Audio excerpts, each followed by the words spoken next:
The test is in 4 parts. At the end of the test, you will be given 10 minutes to transfer your answers to the answer sheet. Now turn to Part 1. You'll hear an interview conversation between a banker and a customer. First, you have some time to look at questions 1 to 7.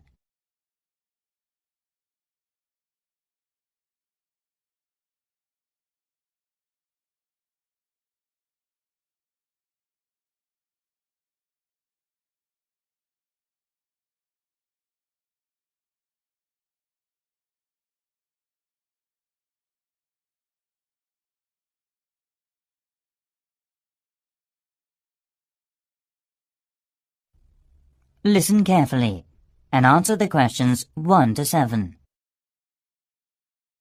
Hi, can I open a bank account, please? Sure, come on in. Make yourself at home. I'll just get some details for you. It won't take long. OK, right. What kind of account do you want? A deposit account. OK, I've got the application form here then. Have a look at this leaflet. We have several types. I've decided on the one called Classic. Good, that's fine. Can I have your full name, please? Yes, it's Jonathan Fox. That's Jonathan. Oh, right. Thank you. And what's your date of birth, please? The 21st of January, 1970. Right. Do you have another bank account in the UK? No, not yet. This is the first one. OK, fine. And what is your address in the UK, sir? 10 Island House, South Quay. That's East London, isn't it? Yes. Near Canary Wharf, right? Yes, that's right. How long have you been at your current address? Just around 1 month, actually. OK, that's fine. Can I ask for a previous address? Sure. It's Flat 3, Canada House, Queen Street. Is that all? Yes. That's Edinburgh, isn't it? Yes. Edinburgh. OK, thank you. Do you have a daytime telephone or mobile phone number? Yes. I think the number of my office, it's 0207 235 6735. Would you like my home phone number too? Yes, please. It's 0204 675 1222. Lovely. Before you hear the rest of the conversation, you have some time to look at the questions 8 to 10.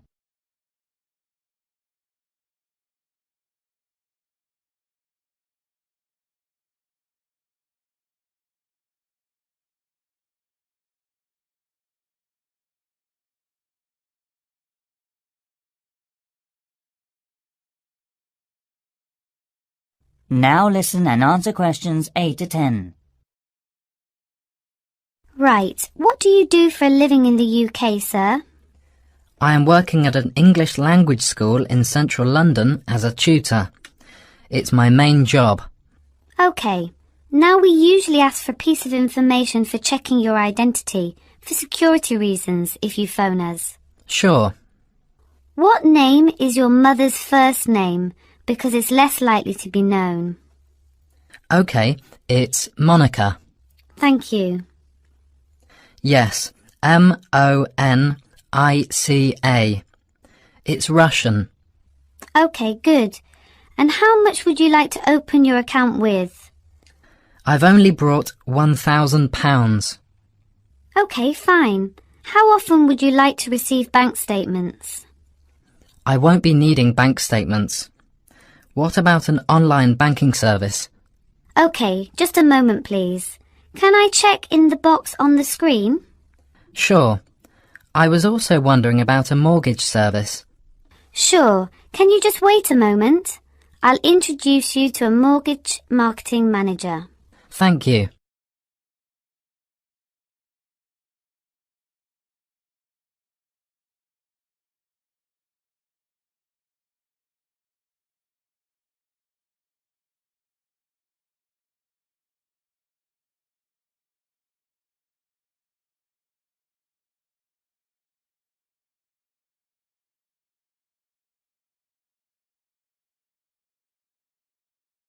That is the end of Part 1. You now have 1 minute to check your answers to Part 1.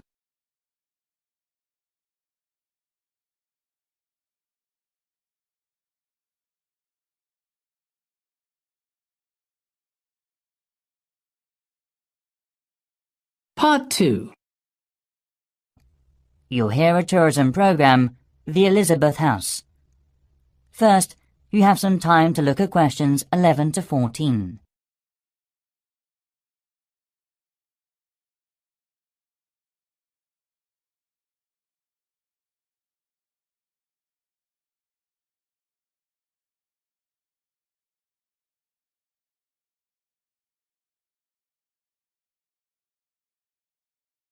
Now listen carefully and answer the questions 11 to 14. Hi everybody, good to see you again. This morning I'll tell you about the Elizabeth House in Canterbury, once home of the famous carpenter Jonathan Owen. He bought the house in 1965, although he had first seen it 5 years earlier. Actually, he was interested in the house as a traditional flat in England, and he paid £5,000 for it without a second thought, because of it having standard and regulation building methods during the Middle Ages in the UK.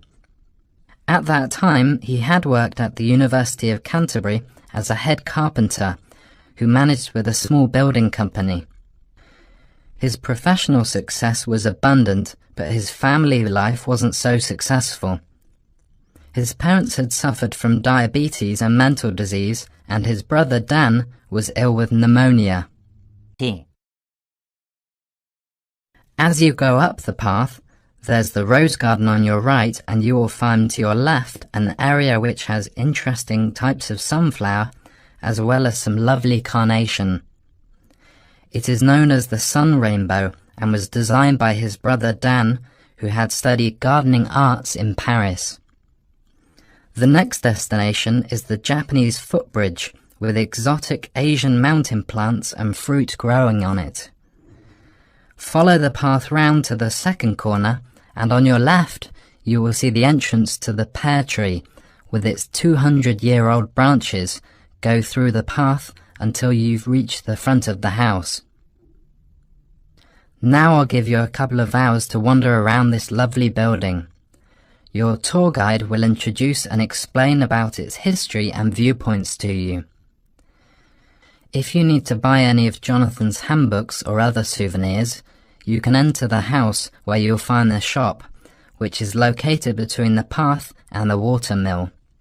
I expect by this time you may also be in need of a rest and some refreshments from the snack bar. If you have a break, there is a lovely walk down towards the River Cotton. This is the best view for visitors. You can cross the field which spreads along the path close to the windmill. In autumn, this area will open a small event or festival which is definitely worth a visit. It is familiar a good place for growing strawberries. Every season, most of the residents are ready to make local produce. Also, the local council helps to improve the grape festival by promoting and marketing it through online and offline methods. Last year, around 100 tons of grapes were harvested and sold at the City Mall. We'll now have a good chance to see an orchard behind the house.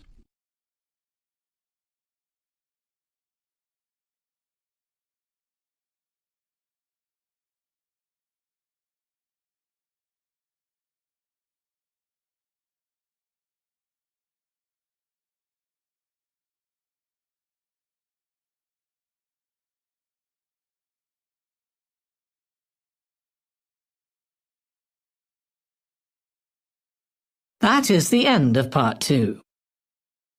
You now have 30 seconds to check your answers to Part 2.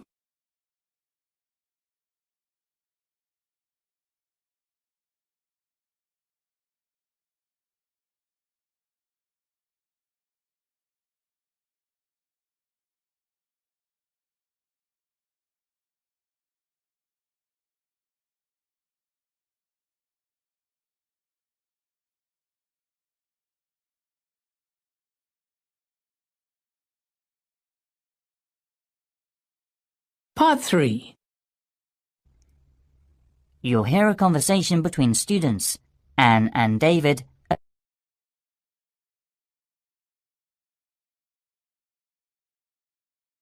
Now listen carefully and answer the questions 21 to 24.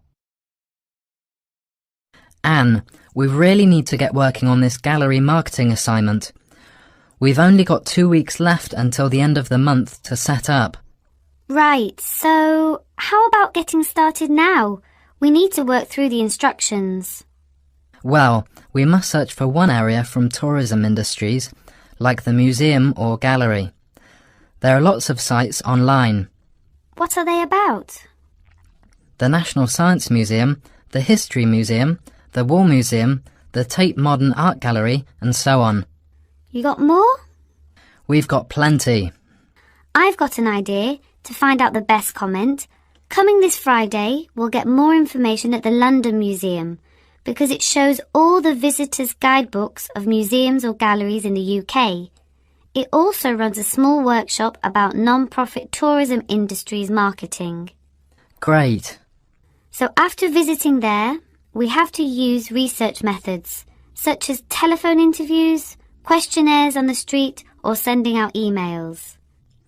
Actually, we don't have a choice. We have to send the email. Right, we don't have to waste time deciding among them. By the way, how do we get the responses? Let's contact the London Museum's Information Centre. Actually, it may be helpful to us to collect data through our head course leader. How many people do we have to interview? Well, we have to split into 3 groups. And it looks like we have to interview 30 people for each group. So 90 altogether then. It depends on the ages too, right? That's right. So are they all the requirements? Yes, looks like it. Firstly, which part are we going to choose? My preference would be a modern art gallery, since that's where I spend most of the time. I think you've got something wrong. I don't think there are abundant differences in the exhibitions there. I mean, you get young and old, man and woman, amateur and professional, all going to the galleries. Right, so let's make it a ceramic exhibition then. So basically, what 2 groups will we compare and contrast for that? Male and female? Absolutely. Also, most of my respondents like the same ceramics as me. Also, I think different age groups could be changed to highlight differences. Before you hear the rest of the conversation, you have some time to look at the questions 25 to 30.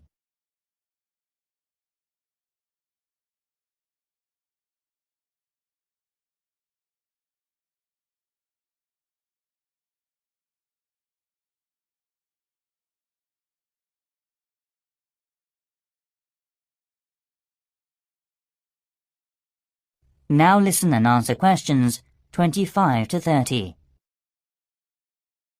I think you're right. I'll take some comment. The age groups are teenagers, 20s, 30s, 40s and over. What do you think about this? Great. That will give us more detail. So how about the kind of ceramic they like? Let's give them some options and then we can just tick boxes. OK, let's have Asian, European, African. What else? Something special? Well, we should include the Incas in Peru. Some people like this style, you know. OK. And then we should know about their understanding of ceramics. They can learn about that thanks to a gallery curator who can inform them about the patterns and markings through picture and local clay. I'm curious about how they were made. I mean a process with painting and things embedded on the surface. At that time, the equipment and materials were not good, compared with the present day. I agree. We should also include an earthen vessel, of course. Right. The next step could be about where they were actually from. They were made from local clay, weren't they? Things such as mountain, lake, basement and so forth. I think so. One more thing is the colour on the bottle. How did the ancients get their tone? On the internet, it said they got it through dried plants. They were working again to make a tone, drying and sorting. OK, I see. To get more hard tone, they included other strong herbs or something. At that time, the colours were used by the rich with property. Great. You've got plenty of data, David. No. It's just beginning. We have to look for something special with more details and history for the presentation next week.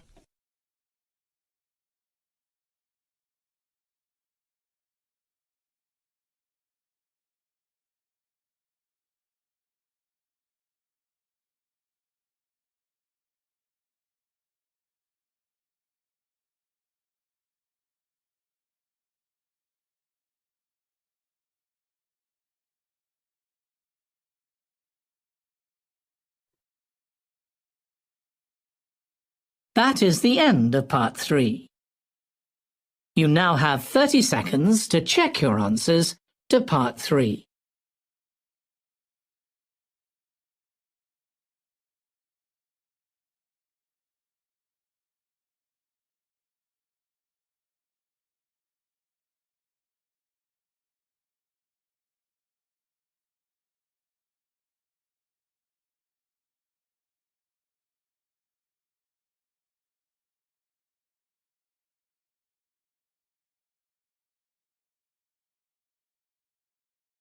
Part 4.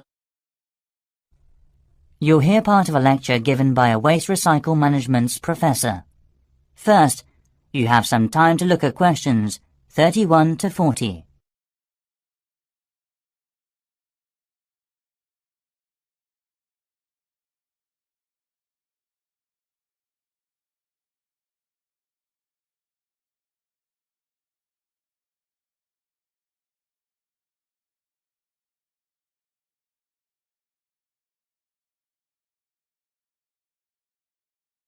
Now listen carefully and answer the questions 31 to 40.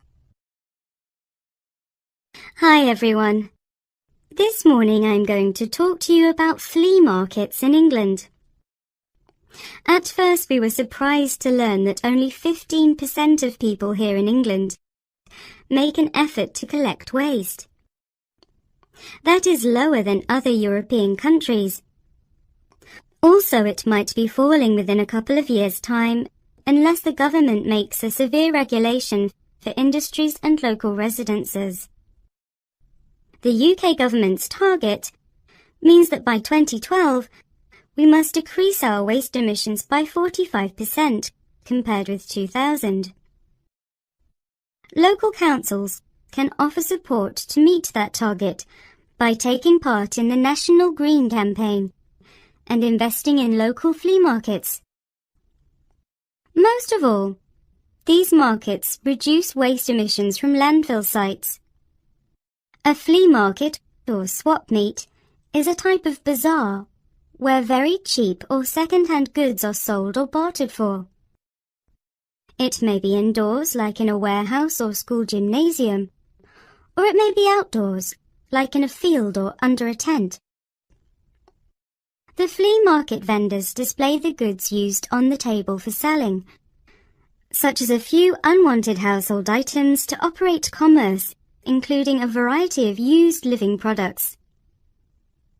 Many flea markets in European countries have food vendors who sell snacks and drinks to the visitors, and may be part of a small event such as carnivals or concerts.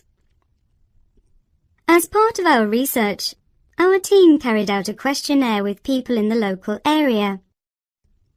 The results said, we need to open more second-hand shops. However, one problem is that there is a lack of information and marketing. To solve the problems, local councils should invest and support in flea markets by doing things like creating parking space, organising security, public promotions using the internet and other resources. We were also surprised to discover how waste such as furniture, computers, kitchen tools, and other such things are reused. And wooden furniture or electronic products are easy to recycle because they can be reused over and over again without becoming weaker. Around 3 million electronic goods are thrown away per year. Also, around 500,000 pieces of furniture are also disposed of. Only 1/5 is collected and fortunately recycled through many local flea markets. In 2009, there were around 3,000 flea markets in England. The number is increasing steadily so far. Surprisingly, by collecting under 15% of old books, lots of paper is imported, so more paper can be recycled in the UK. Europe recycles 50% of its paper, and Germany recycles 80% of its paper.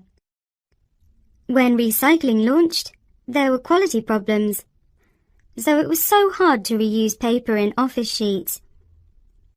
However, these problems have now been solved, and Union of the Flea Markets based in East London produces high-quality recycled paper. Another union, Loving Paper, currently sells the paper that has been through a sorting process to farmers or gardeners as fertilizer.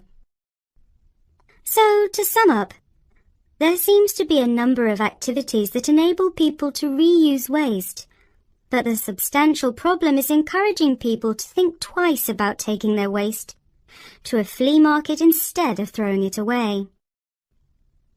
I think the recycling program will make us save materials and protect the environment in future. And next, I'll show the plan for promoting it.